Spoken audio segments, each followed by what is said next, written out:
नमस्कार दोस्तों, हमारी आज की कहानी का नाम है कन्यादान। रश्मि, गरिमा के यहाँ जाने की सारी तैयारियां हो गई तेरी? हाँ दीदी, कल शाम ही शॉपिंग पूरी हुई है। गरिमा दीदी और नव्या के लिए कपड़े वगैरह तो सब आ गए हैं। केवल नव्या के लिए एक जोड़ी झुमकों का ऑर्डर सुनार को देकर आई हूँ। वह भी दोपहर तक पहुँचा जाएगा। आप एक बार आकर देख लो, कुछ कमी तो नहीं रह गई। नीचे गार्डन में कपड़े सुखाती रश्मि ने ऊपर बालकनी में खड़ी अपनी जेठानी सरिता जी से कहा, दोपहर के खाने से फ्री होकर के आती हूँ, तब तक तेरे झुमके भी आ जाएंगे। ठीक है दीदी।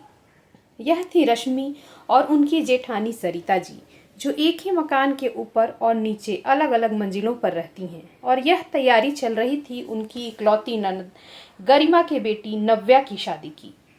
सरिता जी एक तेज तर्रार स्वभाव की महिला थीं, जबकि उनकी देवरानी रश्मि काफ़ी सरल स्वभाव की थी।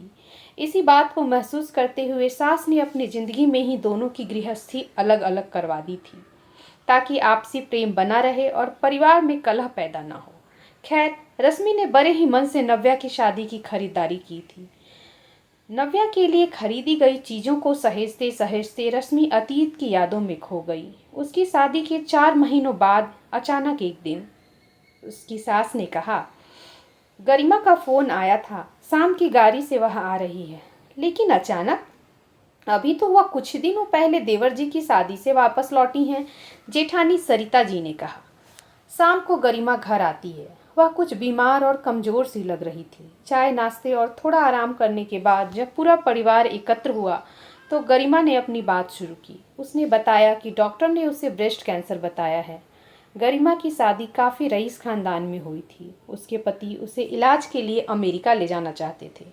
तो चली जाना बेटी, मेरा मन कहता है तू वहाँ जाकर जरूर ठीक हो जाएगी। लेकिन माँ, यह इलाज एक लंबी प्रक्रिया है और नव्या अभी केवल 4 साल की है।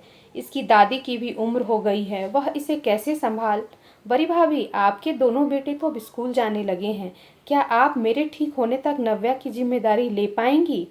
नव्या आप लोगों के पास होगी तो मैं भी निश्चिंत होकर अपने इलाज के लिए जा पाऊंगी। नहीं नहीं गरिमा, मेरे ऊपर तो पहले ही इतनी जिम्मेदारियां हैं। माँ, बच्चे, इतना बड़ा घर। कल को नव्या की देखभाल में कोई कसर रह गई तो तुम भी मुझे ही दोष दोगी।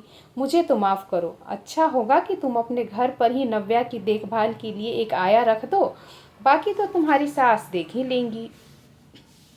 सरिता के तेज स्वभाव से घर में सभी परिचित थे, इसलिए उससे ऐसा उत्तर पाकर किसी को भी ज्यादा आश्चर्य न हुआ।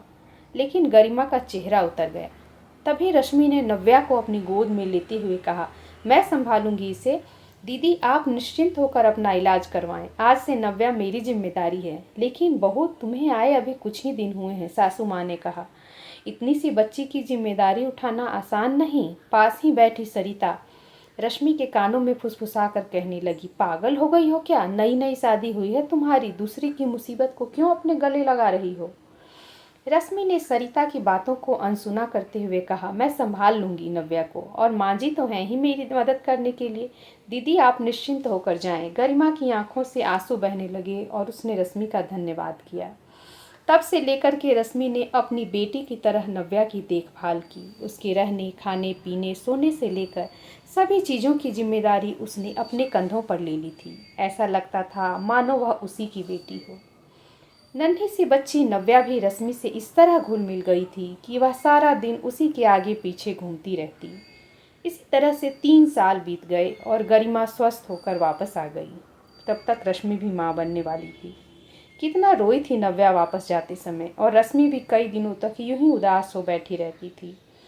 कुछ दिनों के बाद उसकी गोद में नन्हा अंश आ गया और रश्मि अपने बेटे के लालन पालन में व्यस्त हो गई। आज भी नव्या जब भी यहाँ आती है, वह अपनी छोटी मामी के आगे पीछे वैसी ही घूमती रहती है जैसे बचपन में। समय कितनी जल्दी पंख लगाकर उड़ गया और आज इस नव्या की शादी होने वाली है। अरे ओ रश्मि, चल दिखा क्या क्या शॉपिंग किया है तुमने। जेठानी सरिता की आवाज़ से रश्मि का ध्यान टूटा और वह अपनी शॉपिंग उन्हें दिखाने लगी। दीदी, कोई कमी तो नहीं रह गई ना? ना ना, सब ठीक है। आज शाम को मैं भी जाकर अपनी खरीदारी पूरी कर लूँगी। अच्छा हुआ जो मैंने इसकी सारी शॉपिंग पहले देख ली। अब इससे कुछ ज़्यादा ही कर दूंगी ताकि ननद के ससुराल में मेरा वजन बना रहे, सोचकर मन ही मन मुस्कुराने लगी सरिता। नियत समय पर सभी लोग गरिमा के यहाँ शादी के लिए आए। शादी के सभी समारोह बड़े ही धूमधाम से चल रहे थे। गरिमा की ससुराल में उसके मायके वालों का खूब स्वागत हुआ और आज वह दिन भी आ गया जब नव्या का विवाह होने वाला था। थोड़ी देर में बारात आने वाली थी। सभी लोग सजने संवरने में लगे हुए थे। अरे गरिमा, खूब अच्छे से तैयार होना आज तुझे अपनी बिटिया का कन्यादान करना है, सरिता जी ने कहा। बड़े भाग्यवान लोगों को मिलता है ऐसा मौका। हमें तो भगवान ने बेटे ही दिए हैं, तो हमें कहाँ मिलेगा ऐसा मौका।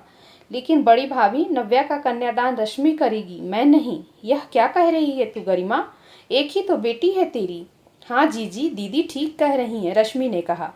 रश्मि, अगर तुमने अपने नवविवाहित जीवन के 3 साल मेरी बेटी को पालने में न दिए होते तो शायद मैं अपना इलाज भी ना करवा पाती और न जाने मेरी बेटी का क्या होता। सही अर्थों में तुम ही उसकी यशोदा माँ हो। लेकिन जीजी, लेकिन क्या रश्मि? और यह अकेले मेरा नहीं, नव्या का भी फैसला है।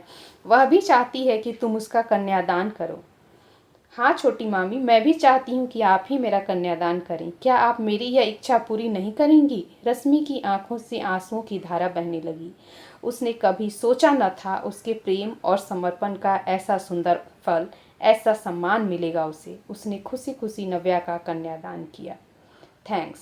Please like, share and subscribe to our channel.